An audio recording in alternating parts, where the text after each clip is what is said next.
హల్లెలూయా, హల్లెలూయా. శుద్ధమ శక్తివంతమైన స్తోత్రం. హల్లెలూయా. యేసుక్రీస్తు ప్రభు వారి గురించి మనం ఎన్ని మాటలు చెప్పుకున్నా అవి తక్కువే. సముద్రమంత శిలతో ఆకాశమంత విస్తారమైన పేపర్ మీద ఆయన గురించి రాసిన అవి పట్టవు, చాలు. యేసయ్య ప్రేమ అంత గొప్పది. హల్లెలూయా. యేసయ్య దయ అంత గొప్పది. యేసయ్య క్షమాగుణం అంత గొప్పది. ఒకవేళ నీ కొడుకు కానీ, నీ తండ్రి కానీ, నీ యొక్క కూతురు కానీ, నీ యొక్క అల్లుడు కానీ, నీ యొక్క కోడలు కానీ ఎవరైనా తప్పు చేశారనుకోండి, మొదటి తప్పుకి క్షమిస్తాం, అవునంటారు కదంటారా? ఖచ్చితంగా క్షమిస్తాం. రెండో తప్పుకి కొద్ది కోపడి ఏదో క్షమిస్తాం. మూడో తప్పుకి క్షమించలేము. ఎందుకంటే ఎన్నిసార్లు క్షమిస్తామయ్యా నిన్ను, ఎన్నిసార్లు క్షమిస్తామమ్మా నిన్ను? తప్పులు చేస్తా ఉంటావు, అలా క్షమించమంటే ఏం క్షమిస్తాం? అది అంటే కనుక క్షమించను, ఎందుకంటే అది మనిషి తప్పు. కానీ యేసయ్య మాత్రము నువ్వు ఎన్నిసార్లు తప్పు చేసినా ఆయన క్షమిస్తూనే ఉంటాడు. హల్లెలూయా. అలాగే ఆయన క్షమిస్తున్నాడు కదా అని మళ్ళా మనము తప్పు చేయకూడదు. హల్లెలూయా. ఏం చేయకూడదు? మరలా మనము తప్పు చేయకూడదు. అలా తప్పు చేస్తే ఏమవుతుందంటే యేసయ్య ఎన్నిసార్లు క్షమిస్తారు? 70,000 మార్లు క్షమిస్తారు. అంటే మనిషి ఆయుష్కాలం అంతా మించుమించుగా 70 సంవత్సరములు, అధిక బలము ఉంటే 80 సంవత్సరములు. అయితే ఈ 70 ఏళ్ళు కూడా ఆయన క్షమిస్తాడు. ఇంకా తప్పులు చేస్తూ నువ్వు మరణమయ్యావనుకో నీకు ఆయన క్షమించడు. ఎందుకంటే ఆయన ఈ భూమి మీద ఉన్నంత వరకు నీ క్షమాపణ. ఒక్కసారి మరణం అనే స్నేహితుడు వచ్చి నేను తీసుకుని వెళ్ళిపోయాడు అంటే ఇక నీకు క్షమాపణ అనేది ఉండదు. అయితే యేసయ్య ఎవరిని ఎన్నిసార్లు క్షమిస్తాడు అనే దాని గురించి ఈరోజు మనము కొన్ని విషయాలు మనం తెలుసుకున్నాం. ఎవరిని క్షమిస్తాడు, ఎవరి మీద కనికరపడతాడు అనే విషయాన్ని ఈరోజు మనము స్పష్టంగా 3 మాటల్లో నేను మీకు తెలియజేస్తాను. చూద్దాం. చూడండి, యోనా గ్రంథము, పాత నిబంధన నుంచి యోనా గ్రంథము,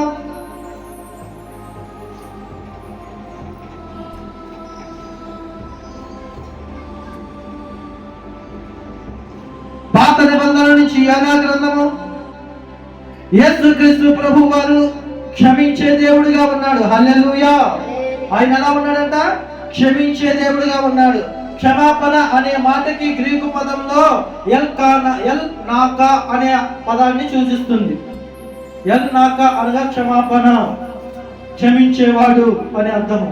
అయితే యోనా గ్రంథంలో ఎవరిని ఇక్కడ క్షమిస్తున్నాడు దేవుడు? అసలు దేవుడు ఎవరిని క్షమిస్తాడు అనే విషయాన్ని మనము మొట్టమొదటి విషయంగా తెలుసుకుందాం. చూడండి, యోనా గ్రంథము 3వ అధ్యాయము, యోనా గ్రంథము 3వ అధ్యాయము 4వ వచనం నుంచి చదువుకుందాం. యోనా ఆ పట్టణములో ఒక దిన ప్రయాణమంత దూరము సంచరించుచు యుగ 40 దినములకు నినేవే పట్టణము నాశనమగునని ప్రకటన చేయగా,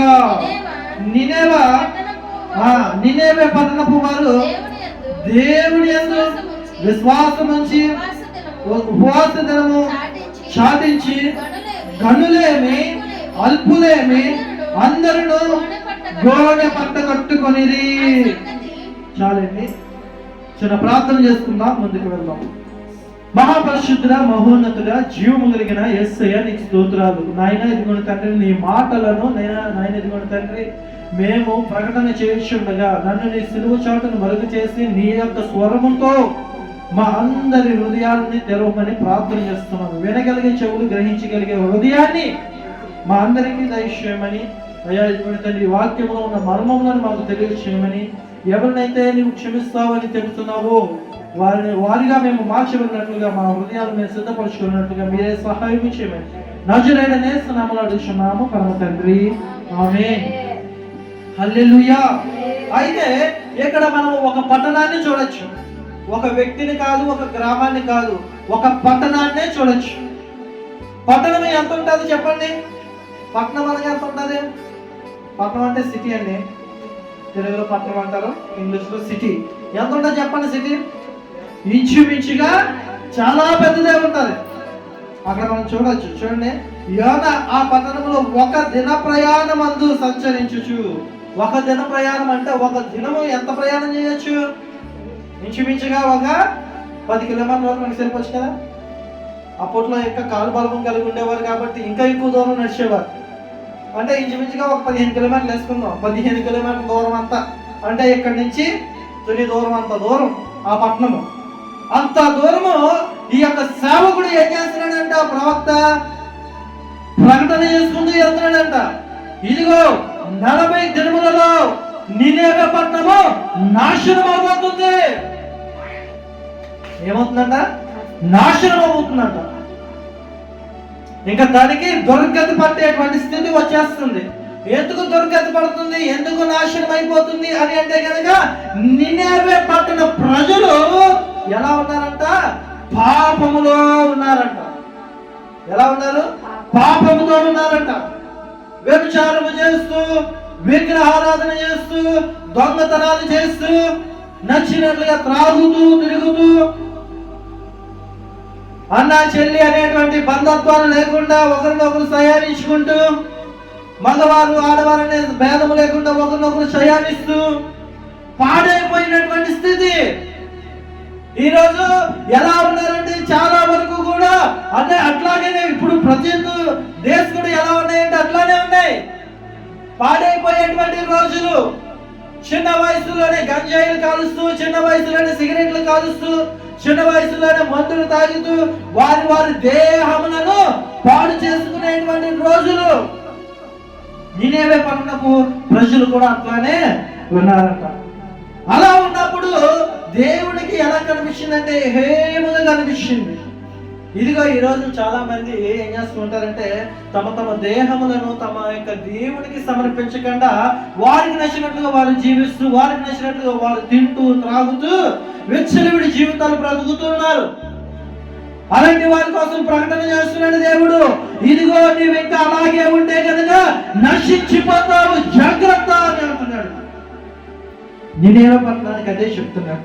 ఇదిగో ఓ నినేవే పట్టణమా, నీవు ఎట్లా ఉన్నావని అంటున్నాడు అని అంటే కనుక నీవు భయంకరమైనటువంటి స్థితిలో ఉన్నావు, పాపములతో నీవు నిండిపోయి ఉన్నావు, జాగ్రత్త, నీవు నశించిపోతావు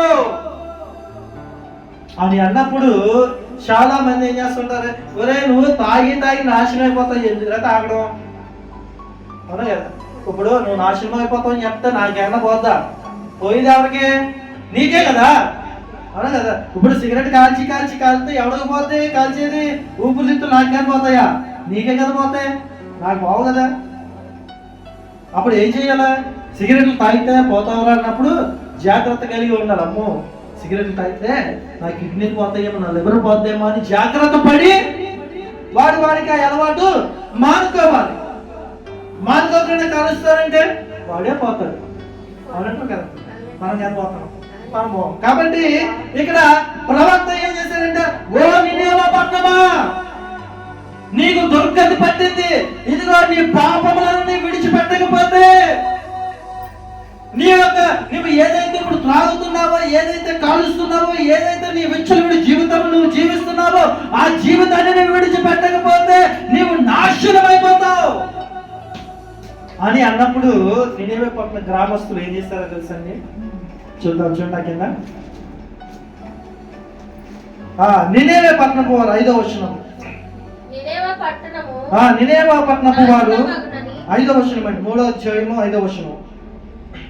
నినేవే పట్టణపు వారు దేవుని యందు విశ్వాసం ఉంచి ఉపవాస దినము సాధించి గనులేమి అల్పులేమి అందరూ గోనె పట్ట కట్టుకొనిరి.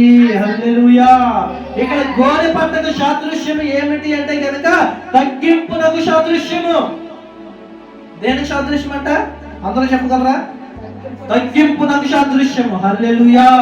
అంటే వారికి వారు తగ్గించుకున్నారు. వారు రాజవస్త్రములను విప్పి గోనె పట్ట చుట్టుకొని బూడిద పూసుకొని బూడిదలో కూర్చొని ఉపవాసం ప్రకటించారంట. ఏమని? ఇదిగో ఈ 3 రోజులు ఏ ఒక్కరు కూడా తినడానికి వీలు లేదు. ఎందుకంటే మనకి దుర్గతి పట్టింది, మన ప్రజలందరూ నశించిపోతున్నారు అని రాజు ఆ విషయాన్ని విని రాజు ప్రకటించాడంట.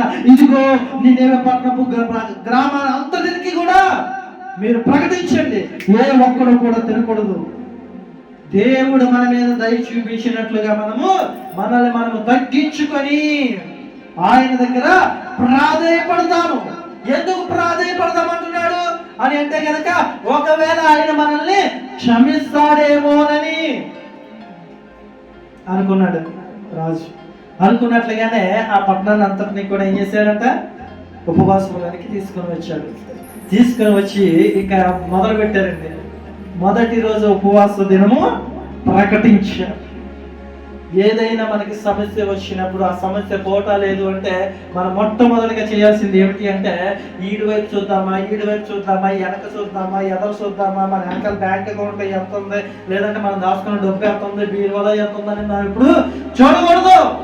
మరి ఏం చూడాలి అంటే కనుక, ఇదిగో నిన్ను నన్ను ఈ లోకంలోనికి పంపించిన ఆ దేవుని వైపు మనము చూడాలి. హల్లెలూయా. అయితే ఆ దేవుని వైపు చూసి వీరందరూ ఏం చేశారంట? ఉపవాస దినాన్ని ప్రకటించారంట. ప్రకటించగా ఇక మొదలు పెట్టారు ఉపవాస దినం. మొదలు పెట్టిన తర్వాత దేవుడు ఏం చేశాడంట అంటే కనుక చూద్దాము రండి. అదే అధ్యాయము ఎలాగా ఉపవాస దినం ఎలా ప్రకటించారంట చూద్దాం. చూడండి, అదే అధ్యాయంలో 7వ వచనం చూద్దాం. మరియు రాజైన తాను ఆయన మంత్రులను ఆజ్ఞ ఇయ్యగా, ఒకవేళ దేవుడు మనసు తిప్పుకొని పశ్చాత్తాపుడై మనము లయము కాకుండా తన కోపాన్ని చల్లార్చుకొనును గనుక మనుషులు ఎలా చేస్తున్నారంటే ఉపవాసాన్ని ఎలా ప్రకటించారంటే చూడండి. ఏది పుచ్చుకొనక చదువుదాం. ఏది పుచ్చుకొనకూడదు. పశువులు గాని, ఎద్దులు గాని, గొర్రెలు గాని మేత వేయకూడదు, నీళ్లు తాగకూడదు. మనుషులందరూ తమ దుర్మార్గములను విడిచి తాము చేయు బలత్కారములను మానివేయవలెను. మనుషులేమి పశువులేని సమస్తమును గోడె పంట కట్టుకోవలను. జనులు మనపూర్వకంగా అంటే మనసు పూర్తిగా దేవుడి వేడుకొనవలెనని నీనేవే పట్టణం హల్లెలూయా రాజు యొక్క దూత ప్రకటన చేస్తున్నాయంట. ఇదిగో మీ గేదెలు కానీ, ఆవులు కానీ, గొర్రెలు కానీ లేకపోతే ఏమవుతాయి? గేదెలు, గొర్రెలు ఖచ్చితంగా తోడు తెప్పేసుకొని వెళ్ళి ఎక్కడక్కడ మేసేయడానికి చూస్తాయి. లేదంటే తోలు కట్టుకుంటే కనుక 3వ రోజుకి చచ్చిపోవాలి వాస్తవానికి అయితే, అవునంటారు కదంటారా? కానీ అక్కడ గేదె, గొర్రె కూడా ఏమీ తినలేదంట. ఉపవాసం ప్రకటించగానే అక్కడ అవి కూడా ఉపవాసం ప్రకటించడం చేశారంట. హల్లెలూయా. నిజముగా అప్పుడు ఏమైంది అంటే కనుక ఆ 3 రోజులు కూడా ఏమాత్రము తినకుండా దేవుణ్ణి ఆరాధిస్తూ ఉన్నారంట. రాత్రి పగళ్ళు కూడా దేవునికి ప్రార్థన చేస్తున్నారంట. ఇదిగో నీకేదైనా బలమైన సమస్య, నీకు ఇంకా నా వల్ల కాదు అనుకునే సమస్య ఏదైనా నీకుంటే, ఇదిగో నేను జయించలేకపోతున్నాను అనే సమస్య నీకుంటే, ఇదిగో నా కుటుంబం ఇంకా మారలేదు అనేటువంటి సమస్య నీకుంటే, ఇదిగో నా కుటుంబంలో నా భర్త ఇంకా మారలేదు అనే సమస్య నీకుంటే, ఇదిగో నీవుగా ఉపవాస దినాన్ని ప్రకటించుకో. అప్పుడు దేవుడే నీ కార్యం చేస్తాడు. హల్లెలూయా. ఇదిగో నీ సమస్య ఎంత పెద్దదైనా సరే నీవు ఉపవాసము ప్రకటించగలిగితే, ఉపవాస ప్రార్థన నువ్వు చేయగలిగితే అంటున్నాడు దేవుడు, నేను నీ కార్యాన్ని చేస్తాను అంటున్నాడు. హల్లెలూయా. చూడండి అక్కడ ఉపవాసం ప్రకటించిన మరుక్షణం ఏమైందంటే 10వ వచనం చూద్దాం. ఈ నినెవె వారు తమ చెడు నడతలను మానుకొనగా వారు చేయుచున్న క్రియలను దేవుడు చూచి ఏమయ్యాడంట? దేవుడు పశ్చాత్తాపుడయ్యాడంట. నేను ఈ రోజు మన